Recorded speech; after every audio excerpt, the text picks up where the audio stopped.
Di perang Badar, ketika ia ingin ikut bersama rombongan Nabi dalam perang Badar, anak-anaknya menghalangi beliau untuk ikut. Karena beliau ini termasuk orang yang ada cacat di tubuhnya. Dia mengalami kepincangan yang parah. Jadi anaknya berkata kepada ayahnya, engkau tidak wajib ikut jihad wahai ayah. Jadi biar engkau diam di rumah, kami saja yang jihad. Tapi ayahnya tetap ingin berjihad. Namun anaknya mengadukan hal tersebut kepada Nabi SAW. Dan akhirnya Nabi pun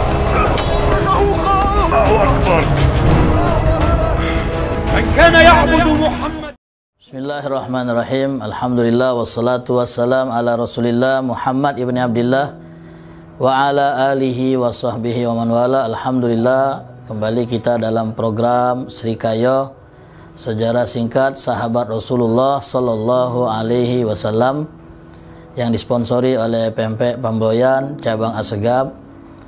Hari ini insyaallah kita akan sama-sama membaca dan mengkaji sejarah sahabat Nabi sallallahu alaihi wasallam yang bernama Amr bin Jamuh radhiyallahu taala anhu Al-Ansari As-Salami.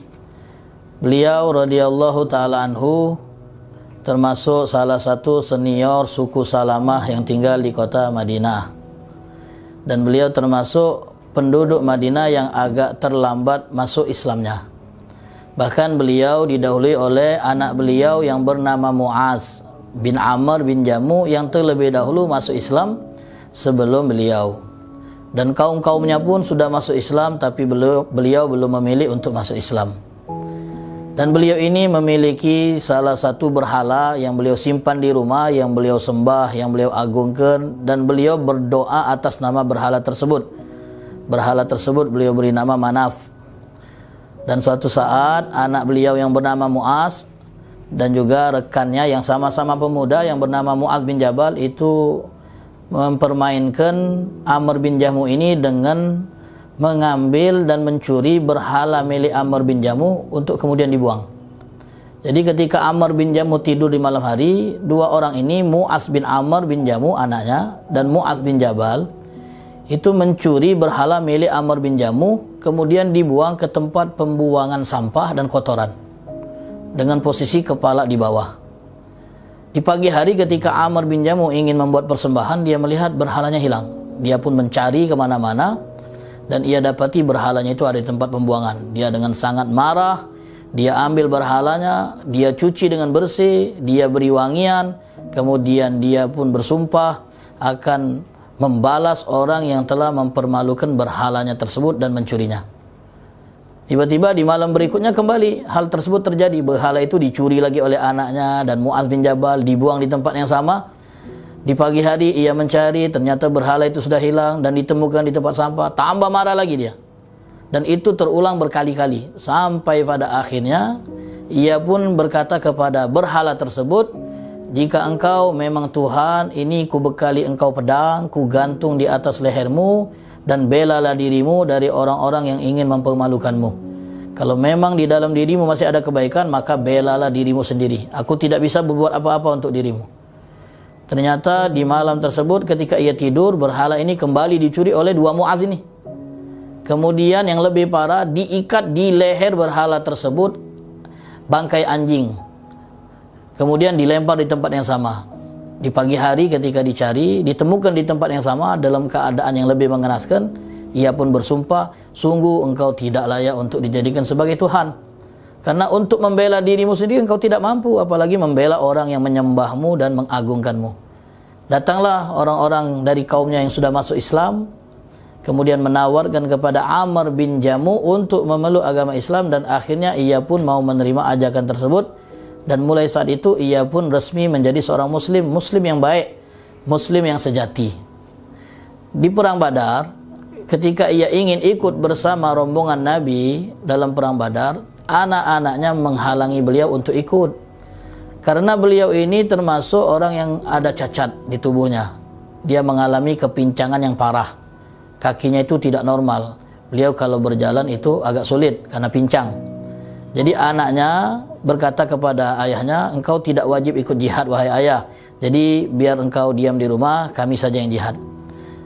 Tapi ayahnya tetap ingin berjihad. Namun anaknya mengadukan hal tersebut kepada Nabi SAW. Dan akhirnya Nabi pun tidak memberi izin kepada Amr bin Jamuh untuk ikut di perang Badar. Lalu 1 tahun kemudian perang Uhud pecah.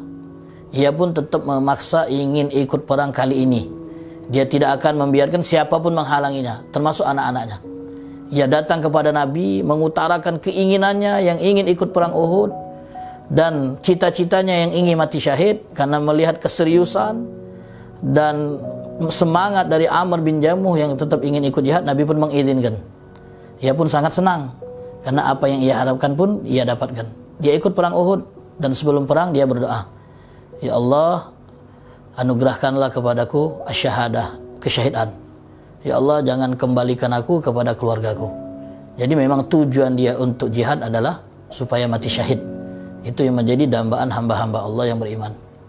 Betul saja, ketika ia berada di medan tempur, dia melakukan perlawanan. Walaupun dia cacat, dia pincang, dia melakukan perlawanan, sempat membunuh beberapa orang, sampai akhirnya beliau pun terkena senjata dari pihak musuh dan merenggut nyawa beliau yang suci dan mulia.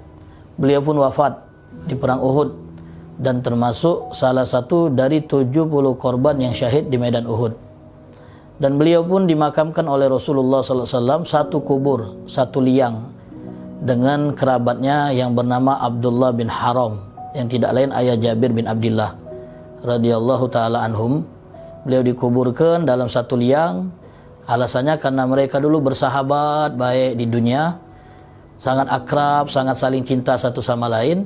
Jadi Nabi SAW mengalaskan itu untuk menyatukan mereka di liang lahat. Nah, ini keutamaan orang yang saling mencintai karena Allah, itu dikumpulkan lagi, bahkan di liang lahat pun dikumpulkan. Begitupun nanti di surga dikumpulkan oleh Allah karena saling mencintai satu sama lain.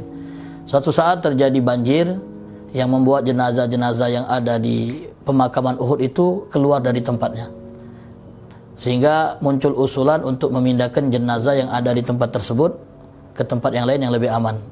Dan ternyata jenazah yang didapati keluar dari tempatnya akibat banjir itu dalam keadaan masih utuh, masih harum, dan seperti orang yang sedang tidur. Itu pernyataan yang diungkapkan oleh saudari dari Amr bin Jamuh ini ketika menyaksikan bagaimana saudaranya itu yang sudah mati beberapa lama dan keluar karena akibat banjir, itu jenazahnya itu darahnya masih segar, dan mereka tersenyum manis karena melihat apa yang dijanjikan oleh Allah SWT bagi orang-orang yang syahid. Nah, inilah kehebatan para sahabat Nabi. Uzur atau cacat tidak menjadi penghalang buat mereka berjuang di jalan Allah SWT. Bagaimana dengan kita yang sehat, yang afiat, kadang-kadang malas dalam berjuang? Mereka yang punya alasan untuk tidak berjuang pun tidak menjadikan alasan itu untuk tidak berjuang di jalan Allah SWT. Semoga Allah Ta'ala memberi manfaat dari kisah yang kita dengar. Semoga kita bisa menteladani sahabat Nabi yang mulia Amr bin Jamuh, yang dengan keterbatasan fisiknya itu tidak menyurutkan semangatnya untuk berjuang di jalan Allah Ta'ala. Amin ya Rabbal Alamin. Mungkin ini yang bisa kami sampaikan, mudah-mudahan bermanfaat. Billahi taufiq wal hidayah. Assalamualaikum warahmatullahi wabarakatuh.